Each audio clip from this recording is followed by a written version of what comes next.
মায়ের গায়ে সন্তান হাত তুলেছে এবং বিচার করা হচ্ছে, সেই বিচারের মধ্যে 20টা বেত্রাঘাত করার কথা থাকলেও মা সেখানে গিয়ে আগলে ধরেছে।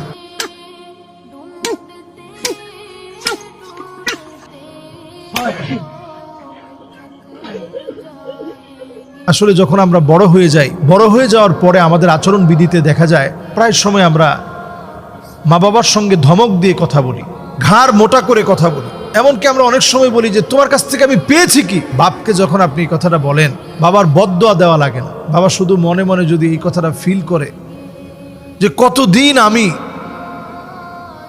রিকশায় উঠেছি, কিন্তু রিকশা থেকে একটু দূরে গিয়ে নেমে পড়েছি, বাড়ি পর্যন্ত যাই নাই, সন্তানের জন্য এই 10টা টাকা সঞ্চয় করে রাখবো বলে কতদিন আমি বাড়ি হেঁটে হেঁটে আসছি, সন্তানের জন্য এই টাকাটা সঞ্চয় করা লাগবে বলে গা ঘেমে গিয়েছে, কিন্তু একটু আরামের জন্য অটোতে উঠি নাই, রিকশায় চড়ি নেই। এরকম ঘটনা প্রত্যেকটা বাবার এরকম স্মৃতি আছে সন্তানের সঙ্গে। বাজার থেকে আসছে, সন্তানের হাতে বাজারটা দেয় নাই, সন্তানের হাতে ব্যথা লাগবে বলে। সেই বাপ মা আপনার কাছে কেমন ব্যবহার পাও না? নবী করিম সাল্লাল্লাহু আলাইহি ওয়াসাল্লাম সেই ব্যবহার আমাদের জন্য ইনশিওর করেছেন। কোরআনুল কারীম আমাদেরকে সেই ব্যবহার জানিয়েছে। পিতা যদি আপনাকে সম্পদ নাও দেয়, ওয়াকফিদ লাহুমা জানাহা যুল্লি মিনার রাহমাহ, এরপরেও পিতামাতার জন্য আপনার কাঁধটাকে নুয়ায় দিতে হবে। কাঁধ নুয়ে, গাড় নিচু করে, মাথা নিচু করে কথা বলতে হবে। আর জীবদ্দশা এবং ইন্তেকালের পরে দোয়া করতে হবে, রব্বিরহামহুমা কামা রব্বায়ানি সগীরা। আল্লাহ আমার মা বাপকে মাফ করে দাও, যেভাবে মা বাপ ছোটবেলা থেকে আমাকে লালন পালন করছে, আল্লাহ তুমি এইভাবে করে আদর করো। আল্লাহ মা বাবার অসুখটাকে ভালো করে দাও, সুস্থতার নিয়ামত দিয়ে দাও। পিতামাতা যার জন্য রাগান্বিত হয়, বদদোয়া দেওয়া লাগে না। আপনি বাপকে কষ্ট দিয়ে কথা বললেন, মাকে কষ্ট দিয়ে কথা বললেন, মনের মধ্যে একটু ব্যথা নিয়ে নিস। রিদল রব্বি রিদল ওয়ালিদ, পিতামাতা বেজার তো আল্লাহ বেজার, পিতামাতা সন্তুষ্ট তো আল্লাহ নিজে সন্তুষ্ট। আমি ভিডিওটা দেখে চোখের পানি রাখতে পারিনি। সন্তান মায়ের গায়ে হাত তুলছে, সালিশ বসিয়ে বিচার করতেছে। স্বাভাবিকভাবে এই লজ্জাস্কর পরিস্থিতিতে মা অনেক সময় মনে করতেই পারত যে স্ত্রীর কথা শুনে আমার সঙ্গে খারাপ ব্যবহার করেছে, যাক তার উপরে শাস্তি দেখ, এ ব্যাপারে আমার কোনো কথা নাই। কিন্তু কয়েকটা মাইট দেওয়ার পরে, কয়েকটা বাড়ি দেওয়ার পরেই মা গিয়ে আগলে ধরেছে যে না, আমার সন্তানকে আর আঘাত করো না। এই হচ্ছে মা। পিতামাতা মানুষের জীবনে বড় একটা ছায়া। এজন্য কোরআন বলছে যদি তারা মুশরিকাও হয়, পিতামাতা ধরেন একেবারে শিরিক করতেছে, এইরকমও যদি হয়, তারপরেও ওয়াসাহিবুহুমা ফিদ দুনিয়া মারুফা, দুনিয়ার জীবনে তাদের সঙ্গে সুন্দর ব্যবহার করা লাগবে। আখিরি জামানায় আমরা শেষ জামানার মানুষ হিসাবে আচরণ এমন হয়ে যাবে, হাত্তা ইয়াকতুলা আবাহু, পিতামাতা সন্তানের হাতে মারা যাবে, সন্তান পিতামাতার গায়ে আঘাত করবে, হাত তুলবে। এটা এখন প্রতিনিয়তই সমাজের মধ্যে হচ্ছে। এই ভয়ঙ্কর দৃশ্য থেকে আমাদের বের হয়ে আসতে হবে। এটা কিয়ামতের আলামত। আযাব আসার কারণ এই পৃথিবীর মধ্যে, আমাদেরকে এই আযাবের রাস্তা থেকে বের হয়ে আসতে হবে। এই দৃশ্যটা দেখে আমাদেরকে অসংখ্য সন্তানদেরকে মনে করিয়ে দিচ্ছে যে পিতামাতার সাথে বেয়াদবি বন্ধ করো। আমরা অনেক সময় ধমক দিয়ে বলি যে তুমি কি বুঝবা। এই ধমকটা দেওয়ার আগে চিন্তা করেন আল্লাহ তাআলা আপনার উপর কি পরিমাণ রাগান্বিত। কদরের রাত্রিতেও আল্লাহ তাআলা আপনারে মাফ করে না যদি পিতামাতা আপনার উপর সন্তুষ্ট না হন। লাইলাতুন নিসফি মিন শাবান, শাবানের মধ্যরাতেও আল্লাহ তাআলা মাফ করেন না যদি পিতামাতা আপনার উপর রাগান্বিত হন। এমনকি এই যে জিলহজ্জের মুবারক সময় আসতেছে, তখন আল্লাহ তাআলা আপনারে মাফ করবে না যদি পিতামাতা আপনার উপর রাগান্বিত হন। এই জন্য দোয়া যদি কবুল করাতে চান তো পিতামাতার কাছ থেকে আগে দোয়া চান, মাফ চান পিতামাতার কাছ, যে আমার মাফ করে দেন, আমি অনেক অন্যায় করছি আব্বা, অনেক অন্যায় করছি আম্মা। সবসময় কাজ করতে গেলে সফলতার জন্য পিতামাতার কাছ থেকে একটু দোয়া নেন। আপনি তত বেশি সফল হবেন যত বেশি আপনি দোয়া নেবেন। পিতামাতার কাছ থেকে যত বেশি আপনি দোয়া নিতে পারবেন তত বেশি আপনি জীবনে সাফল্য অর্জন করতে পারবেন, তত বেশি। আপনি মিলাই দেখেন, জীবনে শুধুমাত্র ভালো রেজাল্ট করলেই ভালো চাকরি পাওয়া যায় না, ভালো জায়গায় পড়লেই আপনার জীবন সাফল্য মণ্ডিত হবে এমন না।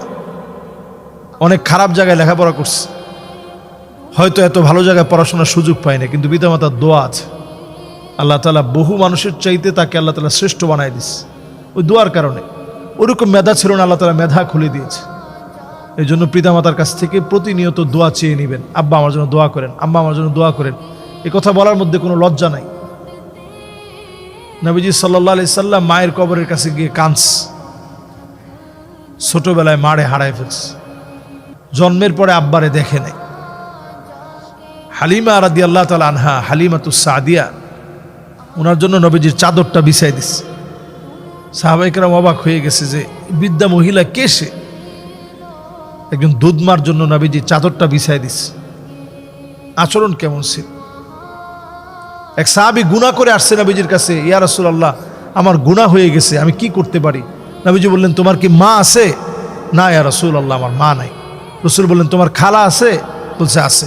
যাও তার সাথে তুমি সুন্দর আচরণ করো, আল্লাহ তোমার গুনাহ মাফ করে দিবে। খালা ফুফুর সঙ্গে সুন্দর আচরণ করলে যদি গুনাহ মাফ হয়, তাহলে মায়ের সাথে সুন্দর আচরণ করলে আল্লাহ তাআলা কি পরিমাণ খুশি হন। এর জন্য মা বাবার সাথে সুন্দর আচরণ করা শিখেন। অনেকের অভিযোগ থাকতে পারে যে আমার মা দুই চোখে দেখে, আমার বাপ দুই চোখে দেখে, আমার একরকম দেখে, সন্তানদের অন্যদেরকে আরেক রকম দেখে।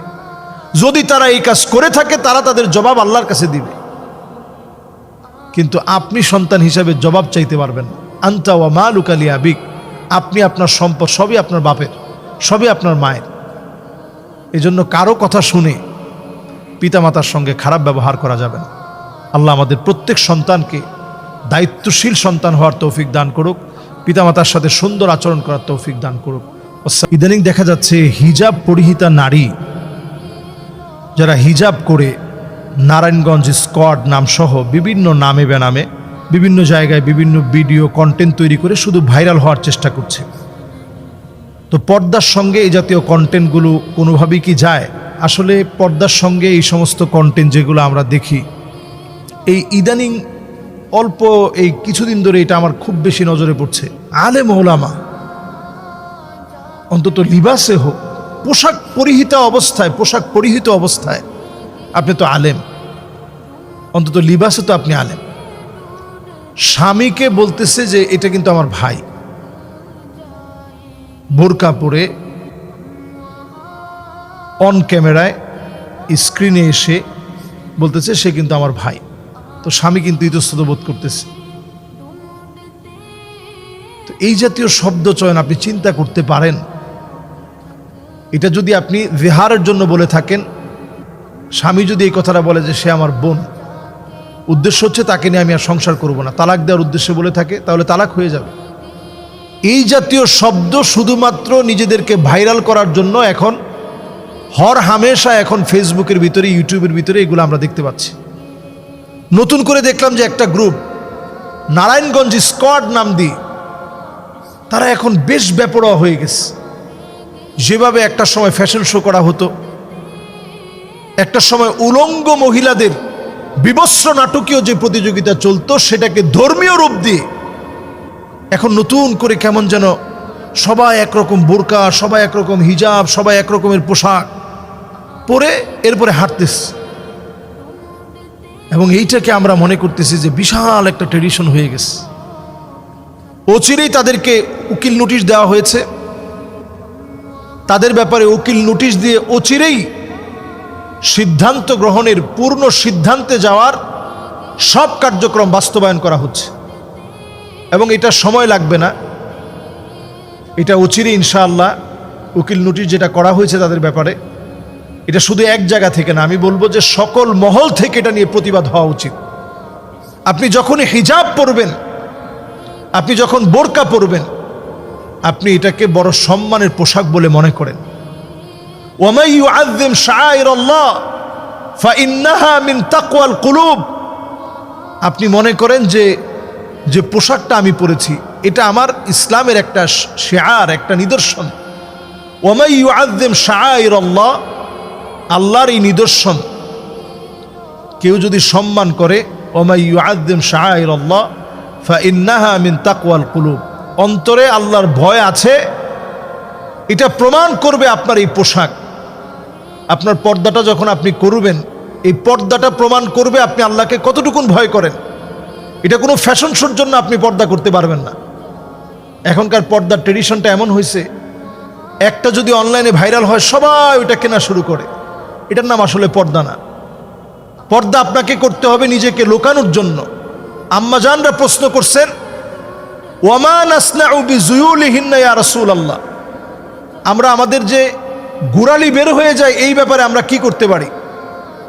রাসূল করিম সাল্লাল্লাহু আলাইহি সাল্লাম বলছে যে গোড়ালি বের হয়ে যাওয়ার জন্য তোমরা যেটা করবা, একেবারে ঢিলাডালা আবায়া বা আমরা যেই বোরকাটা পরি, এটা যেন একেবারে ঢিলেডালা হয়, যাতে করে অনেকটা অংশ ঢেকে রাখে। দেখবেন আপনারা অ্যারাবিয়ান এমন কিছু বোরকা আছে যেগুলো একেবারে মাটির সাথে লেগে যায়। নবীজি কাপড়ের এই অংশটাকেও ছেড়ে দিতে বলেছেন। কাপড়ের এই অংশটাও যদি আপনি ছেড়ে দেন, তাহলে পর্দার ক্ষেত্রে আপনি পরিপূর্ণতা মেনটেন করার চেষ্টা করলেন। এই যে আমরা এখন হাত মোজা পা মোজা পরি এবং আমরা চেহারা ঢেকে রাখি, কেন? যাতে ফিতনা সৃষ্টি না হয়।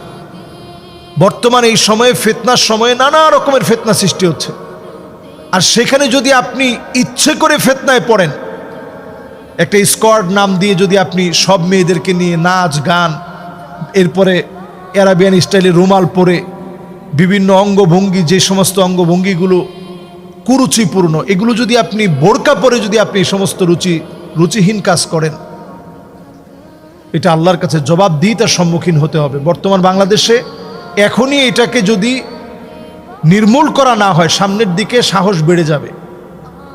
এবং এটাই অনেক সময় দেখা যাবে, এই যে সমস্ত স্কোয়াড নামগুলো দিচ্ছে, এগুলো একটা সময় দেখা যাবে এরা নানা রকমের অঙ্গভঙ্গিমা, নানা রকমের খারাপ কাজে তারা জড়িত হচ্ছে।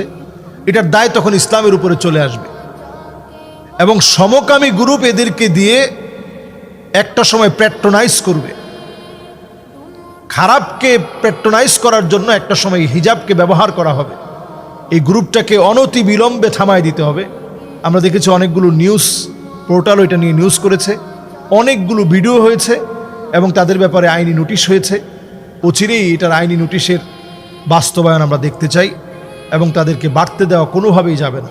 আল্লাহ তাআলা আমাদের সকলকে সংঘবদ্ধভাবে এই বাতিল অপচেষ্টার বিরুদ্ধে আমাদেরকে প্রচেষ্টা চালিয়ে যাওয়ার তৌফিক দান করুক। আসসালামু আলাইকুম ওয়া রাহমাতুল্লাহি ওয়া বারাকাতুহু।